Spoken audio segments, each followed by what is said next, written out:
नमस्कार दोस्तों, स्वागत है आपका अनुपम आईएएस एकेडमी पर। पिछले वीडियो में हमने देखा था कि देवराय द्वितीय ने अपने शासनकाल के दौरान विजयनगर साम्राज्य को काफी समृद्ध बनाया था। उनके शासनकाल को विजयनगर साम्राज्य का स्वर्ण काल कहा जाता है, यह भी हमने देखा था। आज की वीडियो में हम समझेंगे कि जिस देवराय द्वितीय ने विजयनगर साम्राज्य को इतना समृद्ध बनाया था, वह विजयनगर साम्राज्य और उसका जो वंश है संगम वंश, वह किस प्रकार से समाप्त हो गया। वीडियो पूरा देखिएगा, तभी आप इसका पूरा लाभ उठा पाएंगे।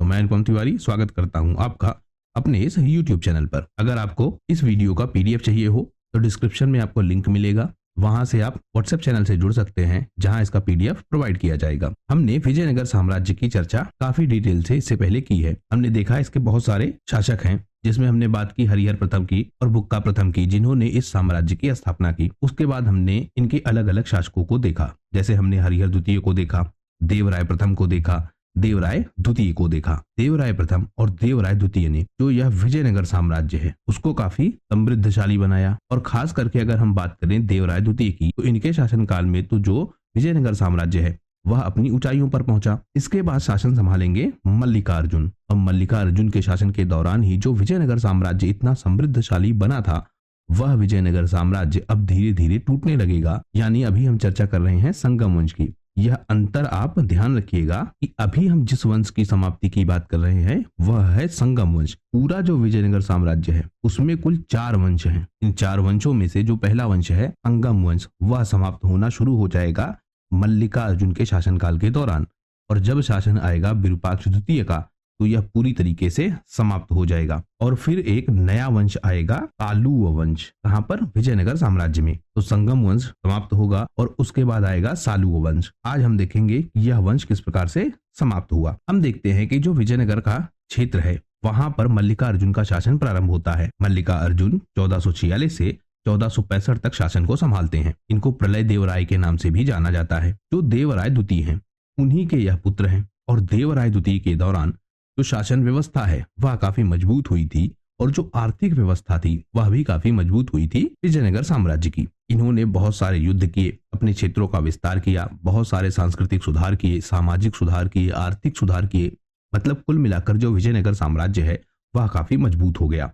लेकिन जो इनके उत्तराधिकारी है मल्लिकार्जुन, वह योग्य नहीं होते हैं, और योग्य ना होने के कारण इनकी जो प्रशासनिक व्यवस्था है वह धीरे धीरे फेल करने लगती है। जितनी भी व्यवस्थाएं देवराय द्वितीय ने बनाई थी, वही व्यवस्थाएं धीरे धीरे इनके अगेंस्ट काम करने लगती हैं और शासन व्यवस्था कमजोर हो जाती है। तो अपने पिता की तरह यह योग्य नहीं है, प्रशासनिक व्यवस्था कमजोर हो जाती है, आंतरिक अस्थिरता बढ़ने लगती है, सैन्य शक्ति भी कमजोर पड़ने लगती है, क्योंकि जो बाहरी आक्रमण है वह आक्रमण लगातार हो रहे थे। हमने जब भी चर्चा की संगम वंश की, तो हमने यह जरूर देखा है कि जो बहमनी सल्तनत है उसके साथ साथ जो गजपति शासक है, इनसे संघर्ष लगातार चलता रहता था। और जो बहमनी सल्तनत है वह लगातार आक्रमण करते रहती थी। इसी क्रम में आक्रमण चलते रहे और विजयनगर पर लगातार आक्रमण होते रहे। बहमनी सुल्तानों ने कर्नाटक के क्षेत्र पर, तेलंगाना के क्षेत्र पर और आंध्र प्रदेश के क्षेत्रों पर अपने आक्रमण काफी मजबूत कर दिए। और इस कारण जो कुछ हिस्से हैं इन क्षेत्रों के, वह चले गए बहमनी सल्तनत के पास। वहीं जो उड़ीसा के गजपति शासक हैं, उनसे भी पहले से युद्ध चल रहे थे, तो उन्होंने भी कई सारे हमले किए। और उन हमलों के कारण भी जो विजयनगर साम्राज्य है उसने मल्लिकार्जुन के शासनकाल के दौरान कई सारे क्षेत्रों को खो दिया इन विपक्षी शक्तियों के हाथों में। इससे जो विजयनगर साम्राज्य है उसकी प्रतिष्ठा को काफी नुकसान हुआ। आंतरिक विद्रोह इससे होने लगे, क्योंकि जब सैन्य व्यवस्था कमजोर होती है, प्रशासनिक व्यवस्था कमजोर होने लगती है, इसके साथ साथ जो आर्थिक व्यवस्था है वह भी कमजोर होने लगती है, तो यह पैटर्न भी हमने बार बार देखा है कि आंतरिक विद्रोह होने लगेंगे। लोग अपने अधिकारों की मांग करेंगे, उनके अधिकार पूरे नहीं होंगे, और जब अधिकार पूरे नहीं होंगे तो आम जनता धीरे धीरे विद्रोही हो जाएगी। इसमें क्या होगा? जिसके पास शक्ति ज्यादा होगी वह एक नई व्यवस्था स्थापित करने का प्रयास करेगा, तो आंतरिक विद्रोह खूब सारे होने लगेंगे। जो स्थानीय शक्तियां हैं, जैसे एक व्यवस्था बनी थी नायकों की। देवराय द्वितीय के दौरान जो यह नायक व्यवस्था है, यह जो है काफी स्वतंत्र थे, यानी अपने क्षेत्रों का प्रशासन चलाने के लिए यह लोग काफी स्वतंत्र थे। और स्थानीय जो व्यवस्थाएं हैं उनको यही लोग देख रहे थे। मतलब पूरा जो आपका विजयनगर साम्राज्य है उसमें नायक व्यवस्था थी। नायक स्थानीय स्तर के गवर्नर थे, यानी स्थानीय प्रशासन को देखते थे। धीरे धीरे जब केंद्रीय व्यवस्था कमजोर होने लगी, तब मल्लिकार्जुन के शासनकाल के दौरान। देवराय द्वितीय के दौरान यह व्यवस्था काफी मजबूत थी। धीरे धीरे यह व्यवस्था कमजोर होने लगी और जब यह व्यवस्था कमजोर होने लगी तो इन्होंने केंद्रीय सत्ता को चुनौती दे दी। इसने नायकों ने, क्योंकि नायकों को यह लगने लगा कि जो उनका राजा है वह योग्य नहीं है, वह प्रशासन नहीं चला पा रहा है। उसके साथ साथ क्योंकि नायकों के पास पहले से ही काफी शक्ति थी, तो जब केंद्रीय प्रशासक कमजोर हुआ तो इन्होंने अपनी स्वतंत्रता स्थापित कर दी। धीरे धीरे यही नायक कई सारे क्षेत्रों में अपने स्वतंत्र क्षेत्र बनाएंगे और एक अलग से प्रशासनिक व्यवस्था स्थापित कर ले जाएंगे। इन सारी व्यवस्थाओं के कारण जो आर्थिक व्यवस्था है वह काफी कमजोर हो गई, क्योंकि बाहरी आक्रमण हो रहे हैं लगातार। जो प्रशासनिक व्यवस्था चलनी चाहिए थी ठीक से, वह प्रशासनिक व्यवस्था भी पूरी तरीके से फेल कर रही है। आंतरिक विद्रोह लगातार हो रहा है। इससे क्या होगा, जो व्यापार है वह व्यापार भी ठीक से नहीं होगा। व्यापार ठीक से नहीं होगा तो जो कर है वह ठीक से नहीं आएगा। अगर कर ठीक से नहीं आएगा तो जो व्यय करना चाहिए प्रशासन को वह व्यय ठीक से नहीं होगा। कुल मिलाकर अंततः जो प्रशासनिक व्यवस्था है वह काफी कमजोर हो जाएगी, आर्थिक व्यवस्था काफी कमजोर हो जाएगी और जो कमजोरी है साम्राज्य की वह स्पष्ट रूप से दिखने लगेगी। लेकिन इतिहासकारों का एक अलग मत भी है। वह कहते हैं कि जो मल्लिकार्जुन का शासनकाल है वह इतना कमजोर क्यों हुआ, क्योंकि देवराय द्वितीय की कुछ ऐसी नीतियां थी जिसने काम किया आधार का और मल्लिकार्जुन का शासन कमजोर हो गया। तो वह ढूंढते हैं कि क्या देवराय द्वितीय की कोई ऐसी गलती थी जिसके कारण जो संगम वंश है वह कमजोर हो गया मल्लिकार्जुन के शासनकाल के दौरान। तो उन कारणों को भी हम देख लेते हैं। हम देखते हैं कि जो देवराय द्वितीय हैं इनका शासनकाल विजयनगर साम्राज्य में काफी मजबूत है। बहुत शक्तिशाली शासक यह माने जाते हैं विजयनगर साम्राज्य के। इनके काल में जो सैन्य व्यवस्था है, आर्थिक व्यवस्था है, सांस्कृतिक व्यवस्था है, इन सब में विकास हुआ और इनकी नीतियों ने बहुत मजबूत किया विजयनगर साम्राज्य को। लेकिन जब हम इसको बहुत दीर्घ काल में देखते हैं, बहुत लॉन्ग टाइम में देखते हैं, तो इनकी नीतियां कारण बनती है विजयनगर साम्राज्य के पतन का। यानी संगम वंश जो समाप्त हुआ उसमें कहीं ना कहीं गलती देवराय द्वितीय की भी हमको दिखती है। अब आप कहेंगे ऐसी गलती क्यों? क्योंकि देवराय द्वितीय का शासनकाल जब हमने देखा तो बहुत शक्तिशाली था, बहुत सारे उन्होंने सुधार किए और बहुत मजबूत व्यवस्थाएं बनाई थी संगम वंश की। तो ऐसा कैसे हो गया? सबसे पहला कारण हम देखते हैं कि एक कमजोर उत्तराधिकारी इन्होंने दिया था। राजा का एक दायित्व तो यह भी होता है कि जो उसका उत्तराधिकारी हो वह काफी सशक्त हो, वह काफी मजबूत हो और उत्तराधिकारी की ट्रेनिंग करना। यानी मल्लिकार्जुन इनके पुत्र थे और मल्लिकार्जुन को योग्य बनाना कहीं ना कहीं देवराय द्वितीय की भी जिम्मेदारी थी। देवराय द्वितीय ने इस पर कम काम किया, मतलब उन्होंने प्रशासनिक व्यवस्था को बहुत मजबूत बनाया, बहुत सारे विकास किए, लेकिन अपने ही पुत्र को वह इतना ट्रेन नहीं कर पाए कि वह एक योग्य उत्तराधिकारी बन सके। और इसका प्रभाव यह हुआ कि धीरे धीरे जो मल्लिकार्जुन का शासन है वह कमजोर होता रहा और वह संगम वंश को लीड नहीं कर पाया। तो एक गलती हो गई कि एक इन्होंने मजबूत उत्तराधिकारी तैयार नहीं किया। दूसरा, इन्होंने एक व्यवस्था बनाई थी मुस्लिम धनुर्धरियों को अपनी सेना में शामिल करना। यह उस समय की मांग थी। बहमनी सल्तनत काफी ताकतवर हो चुकी थी और बहमनी सल्तनत में उनकी ताकत के पीछे जो कारण था वह यही मुस्लिम धनुर्धर थे और इनमें भी जो घुड़सवार मुस्लिम धनुर्धर थे वह प्रमुख कारण थे। इसके साथ साथ जो तोपों की व्यवस्था थी वह तोपों की व्यवस्था भी प्रमुख कारण थी। तो यह दोनों कमियां थी संगम वंश में उस समय। देवराय द्वितीय ने क्या किया? इन कमियों को दूर किया, मुस्लिम धनुर्धारियों की भर्ती की और तोपखालों की भी व्यवस्था की। लेकिन इस व्यवस्था को इन्होंने परमानेंट कर दिया। मतलब उस समय की आवश्यकता थी कि विजयनगर साम्राज्य में बहमनी सल्तनत लगातार युद्ध कर रही थी, लेकिन इन युद्धों के कारण जो परिवर्तन किया गया यानी इन धनुर्धारियों की भर्ती, वह नीति थोड़े समय के लिए ठीक थी। करना क्या चाहिए था? इनकी भर्ती की जानी चाहिए थी, ये तो फैक्ट है। लेकिन भर्ती करने के बाद जो हिंदू सैनिक हैं इनकी ट्रेनिंग करवाई जानी चाहिए थी धनुर्धारियों के रूप में, घुड़सवारों के रूप में, तोपखानों के नेतृत्वकर्ता के रूप में। लेकिन यह नहीं हुआ। हुआ क्या? जो मुस्लिम धनुर्धारी भर्ती किए गए उनकी बस्ती बना दी गई अलग से। उनकी यह बस्ती अलग से काम करने लगी और जब यह बस्ती अलग से काम करने लगी तो जो हिंदू लोग थे यानी जो हिंदू सैनिक थे उनकी ट्रेनिंग इस तरीके से नहीं हुई कि वह इन धनुर्विद्याओं को सीख सके और तोपखाने चलाना भी सीख सके। धीरे धीरे क्या होने लगा? जो संगम वंश की सेना है वह सेना इन पे डिपेंडेंट हो गई और इसका नुकसान क्या होगा? बाद में यही धनुर्धर धोखा देंगे और धोखा देकर चले जाएंगे बहमनी सल्तनत में और वह भी युद्धों के मैदान में। तो ये जो कमी हुई इसको ठीक करना चाहिए था देवराय द्वितीय को। उनको भर्ती करना चाहिए था इन मुस्लिम धनुर्धारियों की, क्योंकि वह समय की मांग थी। लेकिन भर्ती करने के बाद जो अपने सैनिक हैं उन सैनिकों को ट्रेंड करना चाहिए था। अब इससे एक फर्क और पड़ा, जब इनकी भर्ती की गई तो यह साबित हो गया कि यह ज्यादा योग्य सैनिक हैं और ज्यादा योग्य सैनिक होने के कारण इनको ज्यादा वेटेज मिलती थी साम्राज्यिक व्यवस्था में। इससे जो हिंदू सैनिक हैं उनका मनोबल भी धीरे धीरे गिरने लगा। यानी एक तरफ मुस्लिम सैनिकों की जो भर्ती है वह बढ़ती गई, उनका मनोबल भी बढ़ता गया। वहीं जो हिंदू सैनिक हैं उनको ना तो ठीक से ट्रेंड किया गया क्योंकि उनकी ट्रेनिंग की जानी चाहिए थी, और जब उनकी ट्रेनिंग भी नहीं हुई उनका जो प्रभाव है समाज पर या सामाजिक व्यवस्था पर, राजनीतिक व्यवस्था पर, वह धीरे धीरे कमजोर होने लगा। इससे भी जो सेना व्यवस्था है वह बहुत कमजोर हुई। तो यह दूसरी गलती हो गई देवराय द्वितीय की। तीसरी गलती की बात करें, लगातार युद्ध देवराय द्वितीय भी करते रहे और युद्धों के कारण जो अर्थव्यवस्था है वह धीरे धीरे कमजोर होने लगी। बहमनी सल्तनत, उड़ीसा के गजपति शासक, स्थानीय क्षेत्र के अन्य प्रशासक, जैसे हमने चर्चा की रेड्डी की, इन सबसे युद्ध लगातार होते रहे। युद्धों पर खूब सारा खर्च होता था, और जब युद्धों पर खूब सारा खर्च होता था तो जब मल्लिकार्जुन ने शासन संभाला तो उस समय जो अर्थव्यवस्था है वह पहले से ही काफी कमजोर हो चुकी थी। तो तीसरा कारण हमने देख लिया कि युद्ध लगातार हो रहे थे।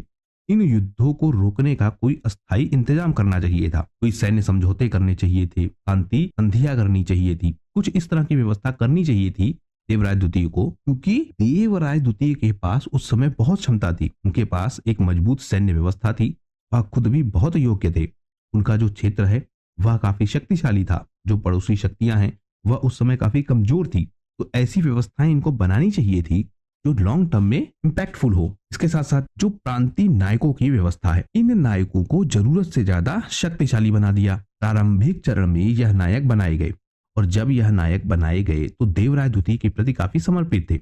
देवराय द्वितीय भी काफी योग्य थे। इन्होंने इन नायकों को काफी छूट दे दी। जैसे ही अधिकार आया मल्लिकार्जुन का, तो एक तो सैन्य व्यवस्था कमजोर है, दूसरी जो प्रशासनिक व्यवस्था है वह प्रशासनिक व्यवस्था भी कमजोर हो चुकी है। इसके अलावा जो आर्थिक व्यवस्था है वह आर्थिक व्यवस्था भी काफी कमजोर हो चुकी है। लगातार बाहर से हमले हो रहे हैं। इससे जो स्थानीय नायक हैं यह धीरे धीरे क्या करेंगे, स्वतंत्र होने लगेंगे, और जब यह धीरे धीरे स्वतंत्र होने लगेंगे तो मल्लिकार्जुन की शक्ति को ही चुनौती दे देंगे। मतलब मल्लिकार्जुन इनको संभाल नहीं पाएगा। तो स्थानीय नायकों को जो यह शक्ति दी गई और उनके नियंत्रण की कोई व्यवस्था नहीं की गई थी, यह भी देवराय द्वितीय की गलती थी। और जैसा हमने अभी चर्चा की कि जो शक्तियां हैं, जैसे बात की जा रही है बहमनी सल्तनत की, इनसे संधि करनी चाहिए थी, कोई ऐसी अस्थायी व्यवस्था बनाई जानी चाहिए थी जो लॉन्ग टर्म में स्टेबिलिटी प्रदान करें विजयनगर साम्राज्य को। यह सब कुछ नहीं हुआ। लगातार युद्धों ने अंगम वंश की जो स्थिति है वह काफी कमजोर कर दी। तो इस तरह हम देखते हैं कि जो देवराय द्वितीय हैं उन्होंने बहुत सारे सुधार किए, बहुत सारी शक्तिशाली व्यवस्थाएं बनाई, अपने साम्राज्य को काफी मजबूत किया, संगम वंश अपने चरम पर पहुंचा। लेकिन उनकी कुछ न कुछ ऐसी कमियां थी जिसके कारण अंततः जो संगम वंश है वह कमजोर हो गया। उनके पास अवसर था, वह बहुत मजबूत कर सकते थे संगम वंश को, लेकिन वह नहीं कर पाए और संगम वंश धीरे धीरे समाप्त होने लगा। मल्लिकार्जुन के शासनकाल के दौरान एक यात्री है माहुआन। माहुआन है चीन का यात्री, और यह तथ्य पूछा जाता है कि चीनी यात्री माहुआन कब आया था। तो मल्लिकार्जुन के शासनकाल के दौरान यह आया था। यह विवरण देता है विजयनगर साम्राज्य का। इस विवरण से एक चीज आपको और समझने को मिलेगी, जो यह विदेशी यात्री हैं उनके जो विवरण है, उन विवरणों से जो व्यवस्थाओं का पता लगता है किसी साम्राज्य का, सामाजिक स्तर का पता लगता है किसी साम्राज्य का, वह भी किस तरह से मैनिपुलेटेड हो सकता है। तो माहुआन आता है विजयनगर साम्राज्य में, मल्लिकार्जुन का शासन है। इसकी एक किताब है यिंगयाई शेंगलान। इस किताब में इसने भारत की स्थिति का काफी डिटेल से वर्णन किया है, और स्पेशली इसने विजयनगर साम्राज्य के विषय में बताया है। विजयनगर साम्राज्य में उस समय शासन है मल्लिकार्जुन का, और जैसा हम पीछे देख रहे हैं कि मल्लिकार्जुन का शासन काफी कमजोर हो चुका है और प्रशासनिक व्यवस्था जो है वह काफी डिस्टर्ब है। लेकिन जो माहुआन के विवरण है वह इससे कुछ अलग बताते हैं। जैसे वह कहते हैं कि जो विजयनगर का साम्राज्य है वह बहुत समृद्ध है, वहां की जो व्यापारिक स्थिति है वह बहुत मजबूत है, बड़े बड़े राज्य हैं, बहुत समृद्ध व्यवस्थाएं हैं, व्यापारियों की बहुत अधिक संख्या है। यहाँ पर खूब सारे व्यापारी आते हैं, अरब के व्यापारी आते हैं, फारसी व्यापारी आते हैं, चीनी व्यापारी आते हैं, दक्षिण पूर्व एशिया के भी व्यापारी आते हैं, जिनका संपर्क स्थापित सबसे ज्यादा हुआ था मल्लिकार्जुन के पहले देवराय द्वितीय के शासनकाल के दौरान। यह सब कुछ हो रहा है। यह कहते हैं हीरो का व्यापार, मसालों का व्यापार, सूती वस्त्र, चंदन, हाथी दांत, यह सब बड़ी तेजी से हो रहे हैं विजयनगर साम्राज्य से। चीन के साथ भी समुद्री व्यापार की यह चर्चा करते हैं। मतलब कुल मिलाकर यह बताते हैं कि विजयनगर साम्राज्य काफी समृद्ध है और यहाँ की व्यापारिक स्थिति काफी मजबूत है। दूसरा यह कहते हैं कि जो विजयनगर साम्राज्य की वास्तुकला है वह काफी बेहतरीन है। बहुत बड़े बड़े नगर बनाए गए हैं। इन नगरों में भव्यता भी इनको खूब सारी दिखती है। अच्छी किलेबंदी की व्यवस्था, चौड़ी सड़कें, सुंदर मंदिर, भव्य महल, यह सब कुछ इनको दिखता है विजयनगर साम्राज्य में। इसके बाद कहते हैं कि जो सामाजिक व्यवस्था है उस सामाजिक व्यवस्था में हिंदू प्रमुख है, मतलब हिंदुओं की संख्या सबसे ज्यादा है। लेकिन जो मुसलमान हैं उनका भी प्रभाव समाज में बना हुआ है। धार्मिक अनुष्ठानों का आयोजन होता है, त्योहारों को बड़े धूमधाम से मनाया जाता है। और जो ब्राह्मणों की व्यवस्था है उस व्यवस्था की भी यह चर्चा करते हैं कि ब्राह्मणों को समाज में विशेष स्थान मिला हुआ है। मतलब जो वर्ण व्यवस्था है उस वर्ण व्यवस्था की चर्चा भी यह करते हैं। या यह भी बताते हैं कि जो महिलाएं हैं वह भी व्यापार में सक्रिय रूप से भाग ले रही हैं। कुल मिलाकर यह बहुत समृद्ध क्षेत्र बताते हैं विजयनगर साम्राज्य को। इसके अलावा यह कहते हैं कि मजबूत सेना है। राजा के पास एक बहुत बड़ी घुड़सवार, पैदल सेना, हाथी सेना, मतलब एक समृद्धशाली और शक्तिशाली सैन्य व्यवस्था है। विदेशी सैनिकों की भी बात यह करते हैं। और यहाँ पर जो विदेशी सैनिक हैं वह कौन है? मुस्लिम धनुर्धारी, क्योंकि इनकी भर्ती की गई थी तुर्की के क्षेत्र से। तो यह सब है। इसके अलावा जो आर्थिक व्यवस्था है, कर प्रणाली है, वह भी काफी मजबूत है। कृषि बहुत अच्छी है। सिंचाई के लिए तालाब है, नहरें खूब सारी बनवाई गई हैं। भूमि यहाँ की बहुत उपजाऊ है। स्पेशली जो तुंगभद्रा का क्षेत्र है, कावेरी का क्षेत्र है, यह एक मजबूत कृषि क्षेत्र है। अच्छी उपज यहाँ से होती है। यहाँ पर मसाले, गन्ने, चावल, इन सब की खेती बड़ी मात्रा में होती है। यानी विजयनगर साम्राज्य कृषि व्यवस्था के रूप में भी बहुत मजबूत है। यह लोगों के भोजन की, उनके दैनिक जीवन की भी बात करते हैं। लोग दाल, चावल, सब्जियां खाते हैं, फल खाते हैं। वहीं जो अमीर लोग हैं वह मसालों का और सूखे मेवों का भी उपयोग करते हैं। तो कुल मिलाकर जो माहुआन का विवरण है, इस विवरण से पता लगता है कि जो मल्लिकार्जुन का शासनकाल है वह तो बहुत शक्तिशाली है, बहुत प्रभावशाली है। जनता की स्थिति भी काफी अच्छी है, सैन्य व्यवस्था भी काफी अच्छी है, प्रशासनिक व्यवस्था भी काफी अच्छी है, व्यापार की व्यवस्था भी काफी अच्छी है। तो यह तो बहुत अलग सा विवरण है। लेकिन आपको एक चीज समझना पड़ेगा। वह चीज क्या? जब कोई विदेशी आता है, और स्पेशली विदेशी यात्री, और किस लिए आता है? समाज की व्यवस्थाओं को देखने के लिए। तो जो गरीब बस्तियां हैं वहां पर अक्सर हमने देखा है दीवारें खड़ी कर दी जाती हैं। यानी गरीबी को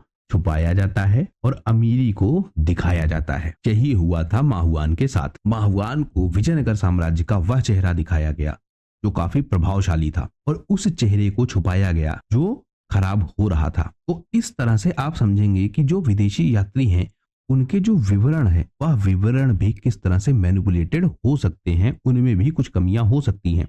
माहुआन ने वही लिखा जो उसने देखा, लेकिन जो वास्तविकता थी वह उसको दिखाया ही नहीं गया। तो जो उसने विवरण दिया वह विवरण उतना सटीक नहीं था विजयनगर साम्राज्य के रेफरेंस में। फिलहाल आप यह तथ्य याद रखिएगा कि माहुआन ने विवरण दिया है विजयनगर साम्राज्य का। इनकी पुस्तक का नाम यिंगयाई शेंगलान, यह शायद पूछा जाए, लेकिन आप ध्यान रखिएगा। अब देखते हैं जो विजयनगर साम्राज्य है यह धीरे धीरे पतन की ओर जाने लगता है। मल्लिकार्जुन का शासनकाल काफी कमजोर है और वह एक योग्य उत्तराधिकारी नहीं है। धीरे धीरे चरणबद्ध तरीके से विजयनगर साम्राज्य कमजोर होने लगता है।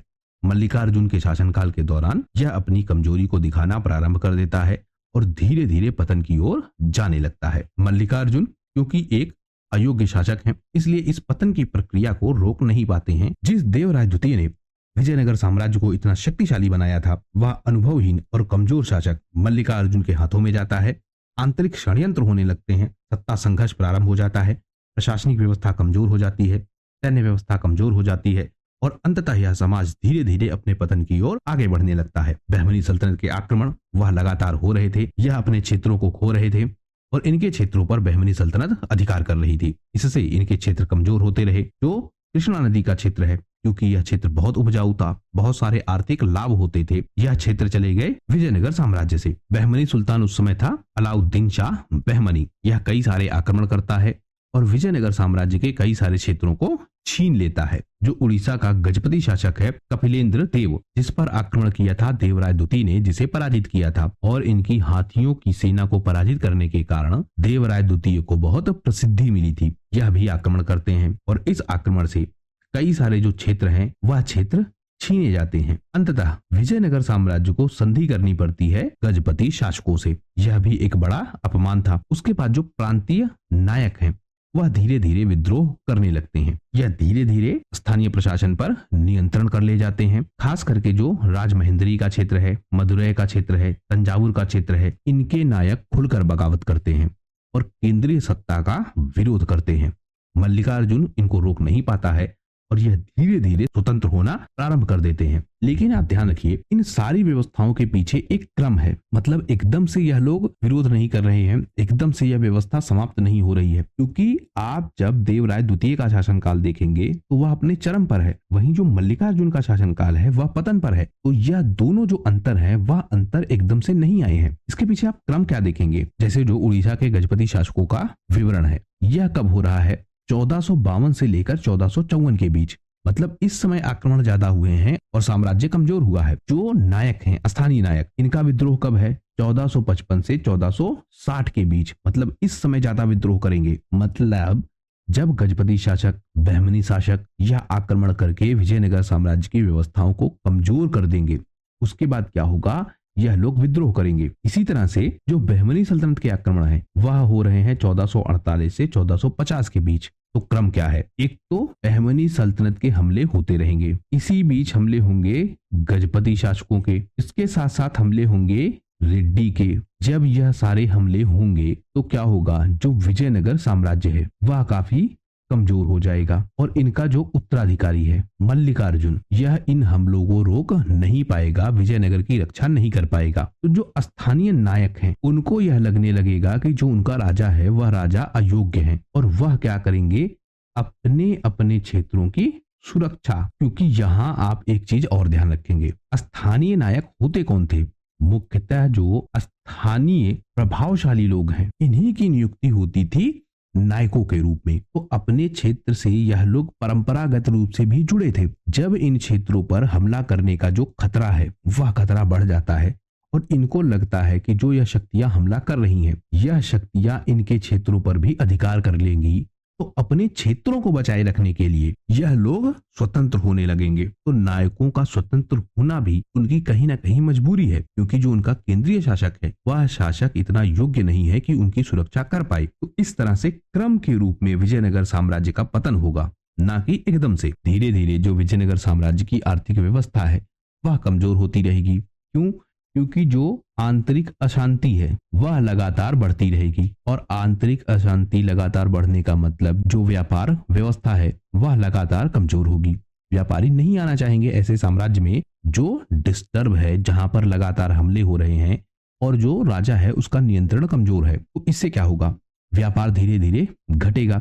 व्यापार घटेगा तो राजकोष घटेगा, राजकोष घटेगा तो सैन्य व्यवस्था और कमजोर होगी, सैन्य व्यवस्था और कमजोर होगी तो जो करों का बोझ है उसको बढ़ाया जाएगा, जनता से ज्यादा कर लिए जाएंगे। जब जनता से ज्यादा कर लिए जाएंगे तो जो आम जनता है वह भी विद्रोह करने लगेगी। कुल मिलाकर जो साम्राज्य की आर्थिक व्यवस्था है वह पूरी तरीके से कमजोर हो जाएगी। आंतरिक संघर्ष, बाहरी आक्रमण, व्यापारिक मार्गों की असुरक्षा, इन सब का परिणाम यह होता है कि जो विदेशी व्यापार बहुत तेजी से हो रहा था वह विदेशी व्यापार अब कमजोर होने लगेगा। अरब के व्यापारी, चीनी व्यापारी, पुर्तगाल के व्यापारी यह धीरे धीरे अपनी संख्या में भी और अपनी मात्रा में भी कटौती कर देंगे और विजयनगर साम्राज्य की जो समृद्धि है वह धीरे धीरे कमजोर होने लगेगी। विजयनगर साम्राज्य की सैन्य शक्ति का भी पतन हो गया और उसके बाद इनके क्षेत्रों पर जो अन्य शक्तियां हैं उन्होंने अधिकार कर लिया। इन सब का परिणाम यह होता है कि धीरे धीरे संगम वंश समाप्त हो जाता है। बहमनी सल्तनत का सुल्तान हुमायूं जमान शाह यह आक्रमण करता है विजयनगर साम्राज्य पर। मल्लिकार्जुन इस आक्रमण को नहीं रोक पाता है। इससे जो कांची का क्षेत्र है, गुट्टी का क्षेत्र है, मुदगल का क्षेत्र है और सबसे प्रमुख रायचूर का दोआब, यह छीन लिया जाता है विजयनगर साम्राज्य से। मल्लिकार्जुन के बाद जो प्रशासनिक व्यवस्था है वह पूरी तरीके से कमजोर हो चुकी थी। लगभग संगम वंश समाप्त हो चुका था, लेकिन एक नया राजा बनता है विरूपाक्ष राय। इसी तरीके से यह 20 सालों तक संगम वंश को चला पाता है। लेकिन यहाँ आप ध्यान रखेंगे कि विरूपाक्ष राय की जो नियुक्ति है वह एक तरीके से सांकेतिक है। अब संगम वंश का वह प्रभाव नहीं रहेगा जो देवराय द्वितीय के, देवराय प्रथम के शासनकाल के दौरान स्थापित हुआ था। विरूपाक्ष द्वितीय भी एक अयोग्य शासक था, मतलब मल्लिकार्जुन भी अयोग्य था।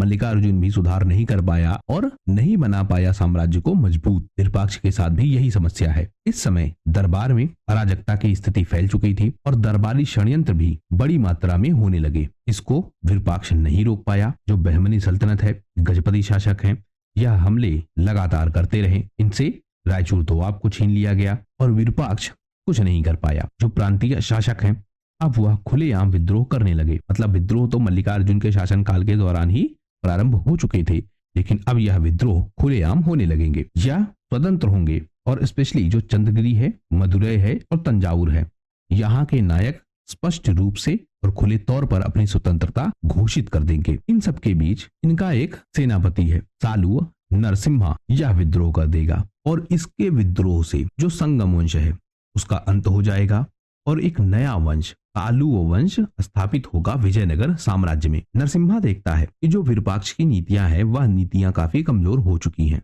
मल्लिकार्जुन के शासनकाल के दौरान भी थी और विरूपाक्ष के समय शायद सही होनी चाहिए थी, लेकिन नहीं हुई। विरूपाक्ष भी अयोग्य था। शासन लगातार कमजोर होता रहा और इसका परिणाम यह हुआ कि नरसिम्हा ने इसे गद्दी से हटा दिया, स्वयं नियंत्रण स्थापित किया अपना विजयनगर साम्राज्य में। एक नए वंश, सालू वंश की स्थापना की विजयनगर साम्राज्य में। लेकिन यह वंश केवल 20 सालों तक शासन को चला पाया। सालू वंश को एक विद्रोही वंश के रूप में देखा गया विजयनगर साम्राज्य में, क्योंकि जो संगम वंश है इसको एक पारंपरिक वंश माना जा रहा था विजयनगर साम्राज्य में। और जब सालू ने विरूपाक्ष को हटाया गद्दी से, तो एक विद्रोही के रूप में यह माना जाने लगा। लेकिन अगले 20 सालों तक जो प्रशासनिक व्यवस्था है विजयनगर साम्राज्य की, उसको यही सालू वंश संभालेगा। आने वाले वीडियोस में हम इस वंश की चर्चा भी डिटेल से करेंगे। फिलहाल इस वीडियो में सिर्फ इतना ही। वीडियो यदि पसंद आया हो तो प्लीज शेयर कीजिए अपने दोस्तों के साथ, सब्सक्राइब कीजिए इस चैनल को। आपका हमसे जुड़ने के लिए बहुत बहुत धन्यवाद। आपका दिन शुभ हो।